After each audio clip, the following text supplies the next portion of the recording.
Hello friends, स्वागत है आप सभी का टॉपर सेवन यूट्यूब चैनल पर। तो जैसा कि हम पिछली क्लास में डिस्कस कर रहे थे परसेंटेज के बारे में, तो हमने पहले परसेंटेज की 3 क्लास कंप्लीट कर ली हैं और आज हम चौथी क्लास के बारे में डिस्कस करने वाले हैं। तो आज हम कुछ इस प्रकार के सवालों करेंगे जैसे कि मिश्रण वाले सवाल होते हैं।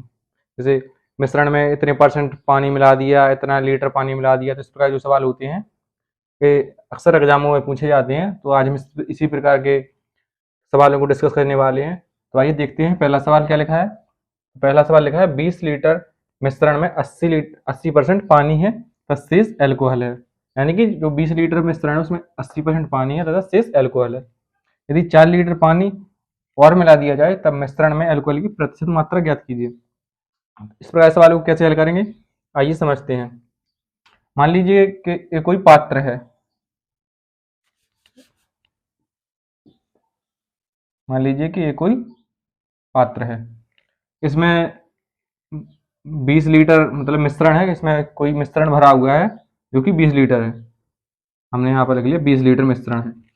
अब इसमें पानी कितना है, तो इसमें पानी कितना है, इसमें पानी है 80% पानी है, क्योंकि पूरा मिश्रण तो 20 लीटर का है और इसमें पानी इतना है 80%। तो एल्कोहल कितना हो जाएगा, एल्कोहल इसमें हो जाएगा 20%।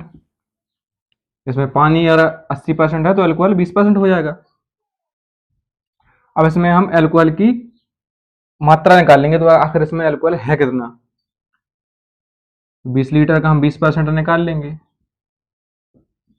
क्या आ जाएगा, यहाँ से आएगा 4 लीटर।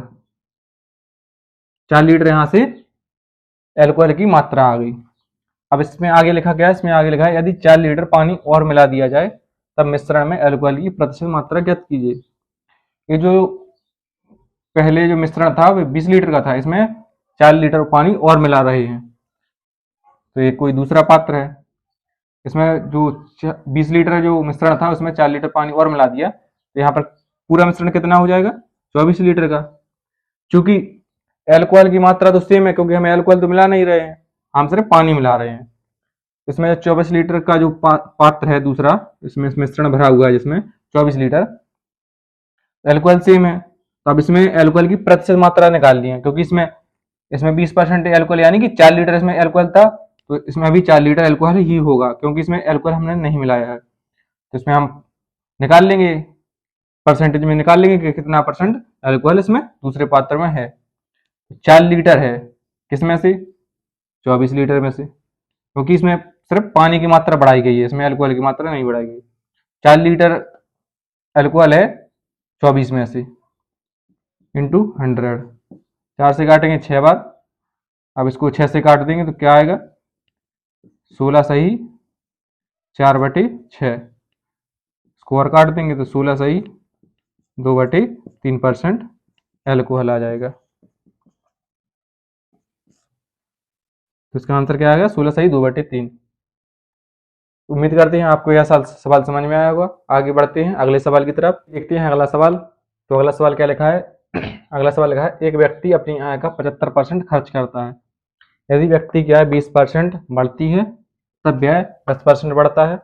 बचत में प्रतिशत परिवर्तन की गणना कीजिए। तो सबसे पहले हम यहाँ पर लिखेंगे आय, आय यहाँ पर खर्च और यहाँ पर बचत।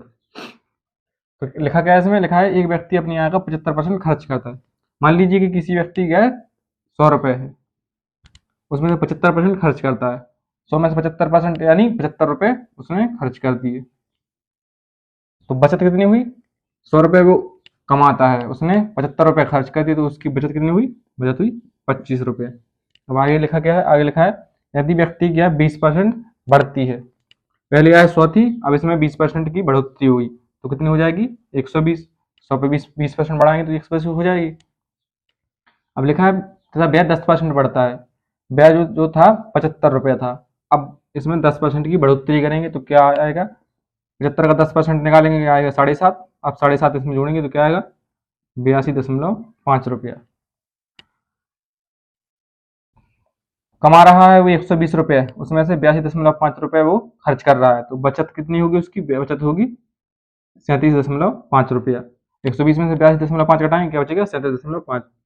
अब करना क्या है, अब करना है, पहले वो 25 रुपये बचत कर रहा था, अब कर रहा है बचत कितनी, 37.5 रुपये। तो कितने की वृद्धि हो गई इसमें, इसमें वृद्धि हो गई 12.5 रुपया की। 12.5 रुपये ज्यादा बचत कर रहा है, पहले 25 रुपये बचत कर रहा था, अब कर रहा है 37.5 रुपये, यानी कि 12.5 रुपये वो ज्यादा बचा रहा है। अब किससे बचा रहा है, 25 से, परसेंट में बदल देंगे, दशमलव हटाएंगे, यहाँ पर जीरो बढ़ेगा, जीरो से जीरो काट देंगे, 25 से काटेंगे 5 बार, 10 पंचे 50% की वृद्धि। ये वृद्धि किसमें हुई है, बचत में। यहाँ पूछा क्या गया, बचत में प्रतिशत परिवर्तन करना चाहिए, तो कितना परिवर्तन आया इसमें, 50% वृद्धि हुई है बचत में, यही आपका आंसर हो जाएगा। उम्मीद करते हैं सवाल आपको समझ में आएगा। बढ़ते हैं अगले सवाल की तरफ। तो अगला सवाल क्या लिखा है, अगला सवाल लिखा है, किसी चिड़ियाघर में कुछ खरगोश तथा कुछ कबूतर हैं। हमें पता नहीं है कि कितने खरगोश हैं कितने कबूतर हैं। कुल सिरों की संख्या 280 है तथा पैरों की संख्या 820 है, तो कुल कबूतरों की संख्या ज्ञात कीजिए। इसमें लिखा है कुछ खरगोश तथा कुछ कबूतर हैं, तो हमें पता नहीं है कि कितने खरगोश और कितने कबूतर हैं, लेकिन हमें इतना जरूर पता है कि यहाँ पर जो पैरों की संख्या 820 दी हुई है दोनों की, तो इतना हम जरूर जानते हैं कि जो खरगोश होते हैं उसके 4 पैर होते हैं और कबूतर होते हैं उसके 2 पैर होते हैं। तो इसी प्रकार से हम सवालों को हल करेंगे। तो देखिए, तो यहाँ पर जो खरगोश है, तो खरगोश को क्या बोलते हैं, रैबिट, तो हमने खरगोश की जगह पर क्या लिख लिया, आर। अब चूंकि खरगोश के पैर 4 होते हैं, उसमें हम 4 से गुणा कर देंगे, प्लस कबूतर, तो कबूतर कितने होते हैं, 2 पैर होते हैं, कबूतर को बोलते हैं पिजन, इसलिए हम उसको पी लेंगे। कबूतर के पैर कितने होते हैं, 2 होते हैं, उसमें हम 2 से गुणा कर देंगे, क्योंकि खरगोश के पैर कबूतर के पैर दोनों के पैर हो गए, बराबर कितनी है 820, क्या आएगा 4r प्लस 2p बराबर 820। यहाँ से हम 2 कॉमन ले लेंगे, तो क्या आएगा 2r प्लस p बराबर 820, 2r प्लस p बराबर आएगा 410, यहाँ से कट जाएगा ना, तो आएगा 410। अब यहाँ से हमें इतना मिल गया, इतना हमने कर लिया। अब यहाँ पर क्या लिखा है, यहाँ पर लिखा है कुल सिरों की संख्या 280 है, तो हमें इतना जरूर पता है कि सिर का भी एक ही सिर होता है और कबूतर का भी एक ही सिर होता है। तो यहाँ पर दिया है रैबिट प्लस पिजन बराबर 280, क्योंकि खरगोश प्लस कबूतर बराबर 280, क्योंकि दोनों के एक ही सिर होती है, तो उनके सिरों के बराबर ही उनकी संख्या आएगी। यहाँ पर हमने यहाँ तक इतना हल कर लिया था, इसी के आगे हल करेंगे। यहाँ पर क्या लिखा था, यहाँ पर लिखा था 2r प्लस p बराबर 410, इतना हमारा आ गया था। अब यहाँ पर ये दिया हुआ है, तो r प्लस p बराबर क्या आएगा 280। अब इसको हम हल कर लेंगे, माइनस माइनस माइनस, p से p कट जाएगा, 2r में से 1 आ जाएगा, क्या बचेगा r बराबर 0 से 0, 11 में से 8 जाएंगे बचेंगे 3, 2 से 130, यानी कि रैबिट, रैबिट यानी खरगोश, खरगोश की संख्या कितनी आ गई, खरगोश की संख्या आ गई 130। और हमें निकालनी क्या है, कुल कबूतरों की संख्या, हमें कबूतरों की संख्या निकालनी है, क्योंकि यहाँ पर आर खरगोश प्लस कबूतर बराबर 280 है, और हमें यहाँ से खरगोश की संख्या मिल गई 130, तो हम इस प्रकार तो हम निकाल सकते हैं कबूतर की संख्या। खरगोश की संख्या पर क्या रख देंगे 130 प्लस कबूतर निकालना है, आएगा 280, p बराबर क्या आएगा 150, यही हमारा आंसर हो जाएगा। तो कबूतरों की संख्या क्या आ गई, कबूतरों की संख्या आ गई 150। देख लीजिए, आपको उम्मीद करते हैं कि ये सवाल आपको समझ में आया होगा। बढ़ते हैं अगले सवाल की तरफ, अगला एक कॉन्सेप्ट देखते हैं। चलिए देखते हैं अगला सवाल। तो अगला सवाल क्या लिखा है, अगला सवाल लिखा है, अनिल ने 30% अंक प्राप्त किए और वह 40 अंकों से अनुत्तीर्ण हो गया। उसके दोस्त सुनील को 42% अंक मिले, जो परीक्षा पास करने हेतु न्यूनतम अंक से 32 अधिक थे। परीक्षा के कुल अंक ज्ञात करो। तो ऐसे सवालों को करने के लिए सबसे पहले करना क्या है, यहाँ पर लिखेंगे अनिल, अनिल ने कितने अंक प्राप्त किए, तो यानी कि 30% अंक प्राप्त किए, लिखेंगे 30%। अब 30% अंक प्राप्त किए और वह 40 अंकों से अनुत्तीर्ण हो गए, यानी कि जितने उसे पास करने के लिए अंक चाहिए थे उससे 40 कम आए, यानी 40 अंकों से अनुत्तीर्ण हो गया। तो लिखेंगे इसमें -40, क्योंकि वो अनुत्तीर्ण हुआ है, कम आए हैं उसके 40 नंबर। -40 लिखेंगे। अब आगे लिखा क्या है, आगे लिखा है उसके दोस्त सुनील को 42% अंक मिले। यहाँ पर लिखेंगे सुनील, इसे कितने अंक मिले हैं, इसे मिले हैं 42% अंक मिले हैं। आगे लिखा है जो परीक्षा पास करने न्यूनतम अंक से 32 अधिक थे। अब जो सुनील को जो 42% अंक जो मिले हैं, उसे जो पास करने के लिए जितने अंक चाहिए थे उससे 32 अंक अधिक मिले हैं। अधिक मिले हैं तो प्लस लगेगा और यहाँ पर 32 लिख देंगे हम, 32। अब आगे करना क्या है, आगे करना है तो अब इनमें डिफरेंस कितने का है, इसमें 30%, यहाँ पर 42%, यानी कि यहाँ पर 12% का डिफरेंस है।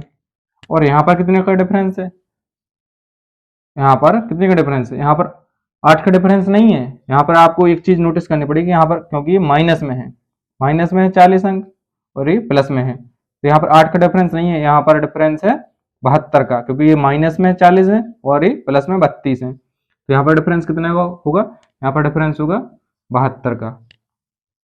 अब चूंकि 12% की वैल्यू तो 72 अंक है, 12% की वैल्यू कितनी है, 72 अंक। अब लिखा क्या है इसमें, परीक्षा के लिए कुल अंक ज्ञात कीजिए। अब जो परीक्षा का जो पूर्णांक होता है वो कितने का होता है, 100% का होता है। तो हमें वैल्यू कितनी चाहिए, हमें चाहिए 100% की वैल्यू चाहिए।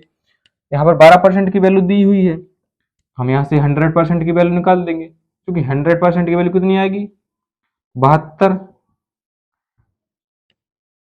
ये 12% नीचे आ जाएगा 12, अब 100% गुणा में आ जाएगा,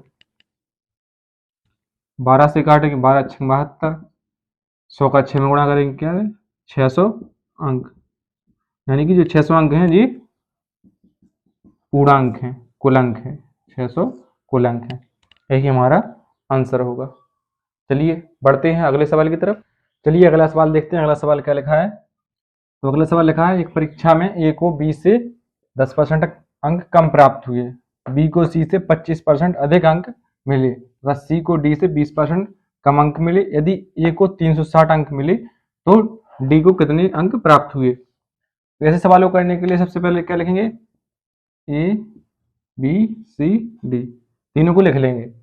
अब इसमें लिखा क्या है, ए को बी से 10% कम अंक प्राप्त हुए, बी को सी से 25% अधिक अंक मिले, सी को डी से 20% अंक कम मिले। तो ऐसे सवालों को करने के लिए पीछे से सवाल को उठाते हैं। इसमें क्या लिखा है, सी को डी से 20% कम अंक प्राप्त हुए। जो सी को जो अंक प्राप्त हुए वो डी से 20% कम अंक प्राप्त हुए। हम मान लेंगे कि डी को 100 अंक प्राप्त हुए, तो सी को कितने हुए 20% कम अंक प्राप्त हुए, यानी कि सी को 80 अंक प्राप्त हुए। अब इसमें यहाँ पर देखेंगे, यहाँ पर लिखा क्या है, बी को सी से 25% अंक अधिक अंक मिले। जो बी को जो अंक मिले हैं वो सी से 25% अधिक अंक मिले हैं। जो 80 का 25% निकालेंगे तो क्या आएगा 20, और 80 में 20 ऐड करेंगे तो आएगा 100, यानी कि बी को 100 अंक मिले। अब इसी प्रकार से देखेंगे कि ए को बी से 10% कम अंक प्राप्त हुए। ए को जो 20 से अंक प्राप्त हुए वो 10% कम अंक प्राप्त होंगे। 100 से मतलब 10% कम अंक प्राप्त हुए, तो ए को कितने अंक प्राप्त हुए हैं, ए को 90 अंक प्राप्त हुए हों। इस प्रकार से ए का मान, बी का मान और सी का मान और डी का मान आ गया है। क्योंकि एक ए मान हमने माना था, डी का मान हमने 100 माना था, ये सब काल्पनिक मान आए हैं।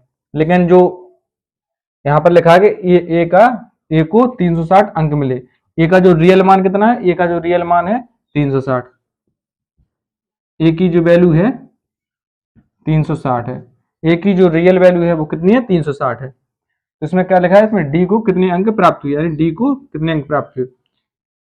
ए की वैल्यू 360 है तो ए का मान यहाँ पर कितना है 90 है, 90 की रियल वैल्यू कितनी है 360, निकाल ली कितनी है 100 की, 100 की वैल्यू कितनी आएगी 360 अपॉन में 90 इंटू 100, 0 से 0 कटे 9 से काटेंगे 4 बार, क्या आएगा 400, यही इसका मान हो जाएगा। इसमें पूछा क्या है, डी को कितने अंक प्राप्त हुए, तो डी को रियल में कितने अंक प्राप्त हुए, तो रियल में डी को 400 अंक प्राप्त हुए, यही इसका आंसर होगा।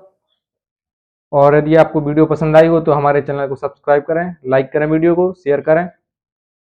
मिलते हैं अगली क्लास में, तब तक के लिए जय हिंद जय भारत।